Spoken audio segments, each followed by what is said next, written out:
Bueno, siguiendo hablando entonces del el punto del programa referido a los privilegios o inmunidades parlamentarias o garantías de funcionamiento, como le gusta llamarlas al doctor Vidal Campos, habíamos dicho de que teníamos privilegios que eran de carácter colectivo y otras que eran de carácter personales, privilegios personales. Hablamos recién, digamos, dentro de estos privilegios personales, hablamos de la inmunidad de opinión y de expresión, que está en el artículo 68 de la Constitución Nacional. Bueno, otro privilegio u otra inmunidad que tiene, digamos, la función legislativa en el plano personal es la inmunidad de arresto. La inmunidad de arresto está referida y tratada en el artículo 69 de la Constitución Nacional. Vamos a leer porque es interesante ver lo que dice expresamente el texto de la ley, el texto de la Constitución. En el artículo 69 dice: ningún senador o diputado, desde el día de su elección hasta su cese, puede ser arrestado, excepto en el caso de ser sorprendido infraganti en la ejecución de algún crimen que merezca pena de muerte, infamante u otra aflictiva, de lo que se dará cuenta a la Cámara respectiva con la información sumaria del hecho. Bueno, entonces tenemos que esta inmunidad de arresto hay que tener claro un pequeño detalle. La inmunidad es referida a la resta, es decir, a la privación de la libertad personal, pero no impide, digamos, de que se inicie o se dé curso a alguna causa judicial. La excepción a esta inmunidad de arresto, en esta norma tenemos la regla general que establece de que no pueden ser detenidos, pero también ahí establece cuál es la excepción. Habla de ser sorprendido infraganti en algún crimen que tenga, digamos, pena de muerte, sea infamante o aflictiva. Cuando se habla de crimen, se está refiriendo, acá la doctrina ya ha analizado esto y se ha manifestado de que la referencia al crimen equivaldría al término delito. Bueno, entonces sería un delito, no una contravención o no una falta, sino que específicamente cuando hablamos de crimen estaríamos refiriéndonos a un delito. Y estos delitos son de pena a un delito que merezca la pena de muerte, que sea aflictiva o infamante. Bueno, con esto de pena de muerte, aflictiva, infamante, en el contexto actual que tenemos del derecho penal, en el cual no tenemos pena de muerte, no tenemos pena infamante, acá lo que se quiere decir es que sea un delito grave. Bueno, y en este caso, digamos, en que suceda esto, de que sea sorprendido infraganti con un delito de estas características grave, se tiene que dar cuenta la Cámara, dice este artículo 69. Entonces volvemos a repetir que es importante tener en cuenta la situación de que es una situación de exención de privación de libertad, pero no es una inmunidad del proceso.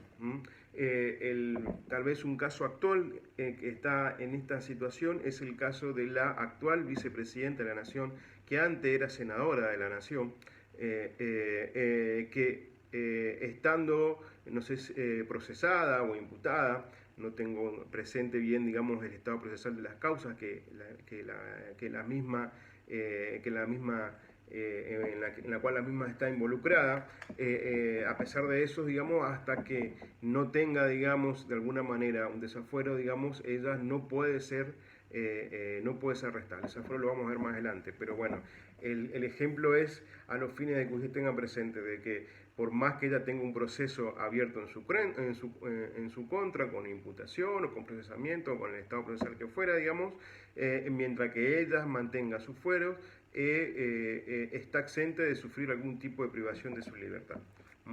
Bueno, ya hablamos de que cuando la norma constitucional habla de crimen se refiere a delitos, de que bueno, el tema de la pena de muerte no hay, entonces digamos que son crímenes graves.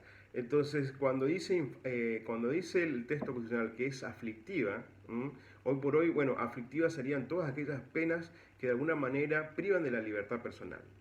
Pero la doctrina se ha preguntado, ¿son todas aquellos delitos que privan de la libertad personal aquellos que están incluidos en este supuesto? Bueno, el doctor Vidar Campo, siguiendo la opinión del ilustre jurista penalista cordobés Sebastián Soler, dice que en este caso se refiere solamente a aquellos delitos que privan por más de 5 años de la libertad personal. Bueno, un punto que por ahí tenemos que tal vez explicar un poquito es la situación de crimen infraganti. ¿Qué significa infraganti? Bueno, infraganti es como se lo dice popularmente o como se le dice de manera general, digamos, agarrar a una persona con las manos en la masa. Y también la doctrina ha analizado, digamos, de que dentro de este concepto también se incluye la tentativa, es decir, aquella persona que está a punto, digamos, de cometer el delito de que se trate. Y también alcanza aquellos casos que es con posterioridad a cometer el delito, se lo atrapa con instrumentos, efectos, armas que permiten presumir que ha cometido el delito que se le imputa o que se le acusa. Bueno, en esta situación, digamos, cuando se dan estas situaciones de crimen que es tomado de manera infraganti, que tenga una pena de privación de libertad que sea mayor a 5 años, como es ya sean en situación de tentativa o posteriormente con todos los elementos, en ese caso se permite el arresto.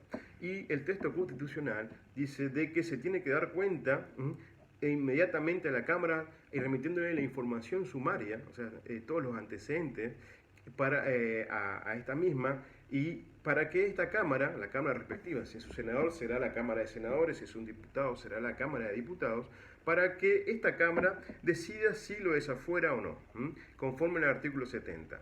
Bueno, entonces ahí nos da pie, digamos, para pasar al otro privilegio o a la otra inmunidad que tiene, digamos, de carácter personal que tienen los legisladores, que es el desafuero. Este está en el artículo 70 de la Constitución. Vamos a leerlo un poquito, el artículo 70, porque me parece que también es interesante tenerlo presente. Me pasé. A ver, acá está. Cuando se forme querella por escrito ante las justicias ordinarias contra cualquier senador o diputado, examinado el mérito del sumario en juicio público, podrá cada Cámara, con 2/3 de votos, suspender en sus funciones al acusado y ponerlo a disposición del juez competente para su juzgamiento. Bueno, entonces tenemos acá que el desafuero es el allanamiento de alguna manera o bajar, digamos, el privilegio para que el juez penal pueda actuar plenamente en el procedimiento que se le está siguiendo a esa persona. Es necesario tener presente de que, aún sin necesidad de desafuero, el juez penal puede iniciar o incoar la acción penal. La Cámara va a examinar el sumario y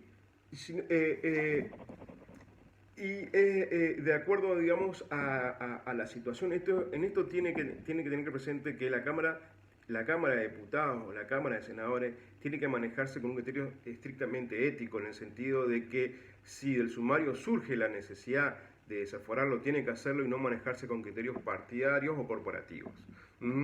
Lo otro que tenemos que tener presente es que si no se dispone del desafuero, el juez no puede dictar sentencia. O sea que puede iniciar la acción, puede hacer las investigaciones, pero no se puede dictar sentencias hasta que no esté desaforado. Si dispone el desafuero, este desafuero es solamente para aquella causa en la que se le pidió. No sirve para otras causas o otros procedimientos o otras imputaciones que se le pueden realizar a ese legislador. Es solamente para esa causa judicial, digamos, que el juez pidió, digamos, que se lo desafore. Este artículo da tres opciones. Se puede suspender al acusado de su actividad legislativa, se lo puede poner a disposición del juez, o se puede hacer ambas cosas, suspender al acusado y ponerlo a disposición del juez, las dos cosas, o una indistintamente. Bueno, tal vez un caso importante y relevante que tenemos de desafuero, y de manera bastante reciente, es el desafuero, digamos, del diputado por la provincia de Buenos Aires, Julio De Vido, quien fuera previo, digamos, a actuar como legislador durante muchos años, ministro de Planificación de la Nación. Durante su gestión como ministro de Planificación, tuvo algunas acusaciones por cuestiones de corrupción, en un tema de compra de gas licuado y en otro que era el tema de las minas de Río Turbio. Bueno, dos jueces distintos, Rodríguez de uno, dos jueces federales distintos, Rodríguez uno y Bonedea otro, pidieron a la Cámara de Diputados su desafuero y la misma, digamos, fue conseguida por las cámaras, por la Cámara de Diputados. Se procedió a su desafuero. Bueno, les voy a pasar, digamos, un video, digamos, para que ustedes vean en la realidad cómo funciona una sesión donde se trata un desafuero del diputado. En este caso específicamente del diputado De Vido.